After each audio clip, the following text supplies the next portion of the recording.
Cricket खेलने का बहुत शौक है और अगर खेलते नहीं हो तो देखने का शौक तो ज़रूर होगा, लेकिन ये नहीं पता होगा कि एक बैट्समैन कितने तरीक़ों से आउट हो सकता है। इस वीडियो में हम वही बात करने वाले हैं कि क्रिकेट में एक बैट्समैन के आउट होने के कितने तरीके होते हैं। Direct come to the topic. Cricket में एक बैट्समैन 11 तरीके से आउट हो सकता है। सबसे पहला आउट होता है बोल्ड। बोल्ड सबको पता है कि जब बॉलर बॉल फेंकता है और बैट्समैन के डंडे उड़ जाते हैं और बेल अपनी जगह से हिल करके गिर जाती है, उस कंडीशन में बोल्ड आउट होता है। शर्त यह है कि बॉल नो बॉल नहीं होनी चाहिए। इस तरह के आउट को देखने में दर्शकों को और बॉलर को सबसे ज़्यादा मज़ा आता है। दूसरा तरीका होता है कैच आउट। जब बैट्समैन के बैट को या ग्लव्स को टच करते हुए गेंद उछल जाती है, जब ग्लव्स बैट के कांटेक्ट में हो, उस कंडीशन में गेंद को हवा में पकड़ लिया जाए, चाहे वो कीपर हो चाहे कोई फील्डर हो, उसे कैच आउट कहा जाता है।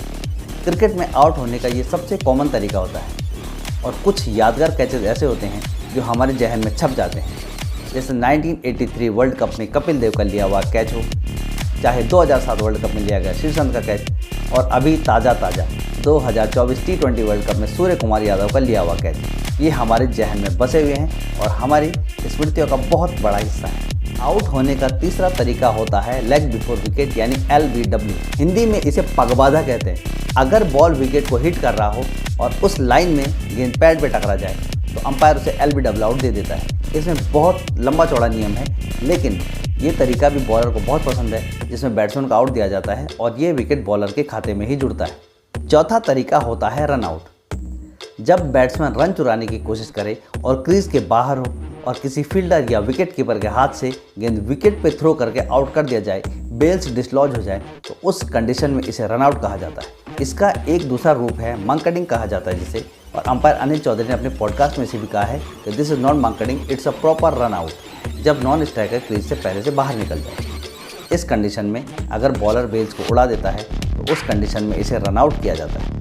2019 में धोनी का रन आउट तो आज भी यार दिल में चुभा हुआ है और आज भी लगता है कि काश वो 2 इंच की वजह से धोनी अंदर पहुंच गए होते और हमारे हाथ में वर्ल्ड कप आ जाता। बट पांचवा तरीका होता है स्टंप आउट। जब बॉलर बॉल फेंकता है और बैट्समैन उसको हिट करने की कोशिश में क्रीज से बाहर निकल जाता है और गेंद को मिस कर दे और विकेट कीपर उस गेंद को पकड़ करके स्टंप को आउट कर दे, उसे कहा जाता है स्टंपिंग आउट। भाई महेंद्र सिंह धोनी के नाम पे तो सबसे तेज स्टंपिंग करने का रिकॉर्ड भी है और साथ साथ में महेंद्र सिंह धोनी ने दुनिया में सबसे ज़्यादा स्टंपिंग भी की है। आउट होने का छठवां तरीका होता है हिट विकेट। हिट विकेट तब होता है जब बैट्समैन गेंद को खेल रहा हो और उस दौरान हिट करने के दौरान उसका पैर, बॉडी का कोई हिस्सा या बैट स्टंप को लग जाए और बेल्स गिर जाए। ध्यान रहे, बेल्स का गिरना किसी भी हालत में अनिवार्य होता है अगर गेंद स्टंप को हिट करती है। इस कंडीशन में हिट विकेट आउट होता है और ये विकेट भी गेंदबाज के ही खाते में जाता है। बहुत ही कम होता है, लेकिन हाँ होता रहता है। ऊपर के जो 6 तरीके हमने बताए वो क्रिकेट में बहुत कॉमन है और कोई ना कोई बैट्समैन रोज़ ही आपको इस तरह से आउट होते हुए दिखता है। लेकिन कुछ ऐसे तरीके हैं जो बहुत कॉमन नहीं हैं और ये 5 तरीके हम बताने वाले हैं जो कि क्रिकेट में बहुत कम देखने को मिलते हैं। 7वां तरीका, इसको कहा गया है handle the ball.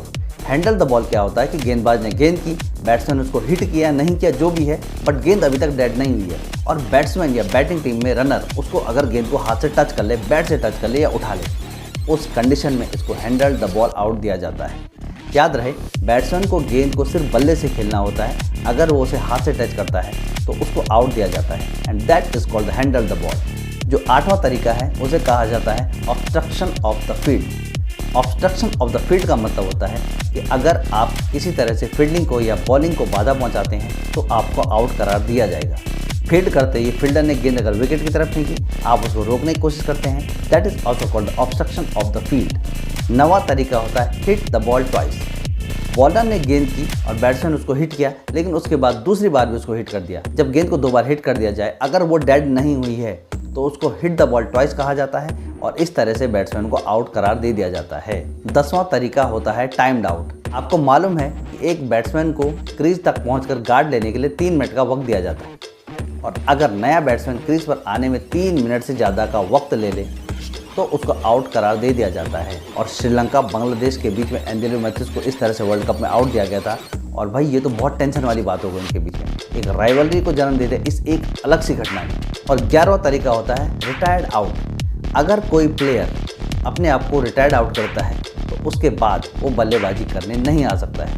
Retired heart के केस में क्या होता है कि बैट्समैन को चोट लग गई, बैट्समैन चोटिल हो गया, उसका तो बाहर चला गया, तो उसके बाद वो बैटिंग करने आ सकता है। बट अगर बैट्समैन को चोट नहीं लगी है तो वो खुद को रिटायर्ड आउट डिक्लेयर कर सकता है और उसके बाद वो बल्लेबाजी करने नहीं आ सकता। भाई ये 11 तरीके थे जिनसे किसी बल्लेबाज को आउट करार दे दिया जाता है। इसके अलावा आपको क्या लगता है कौन सा तरीका है जो आपको पसंद है और जिससे आप विकेट लेना चाहते हैं? बताइए हमें कमेंट्स में। मिलते हैं अगले वीडियो में, तब तक के लिए बाय।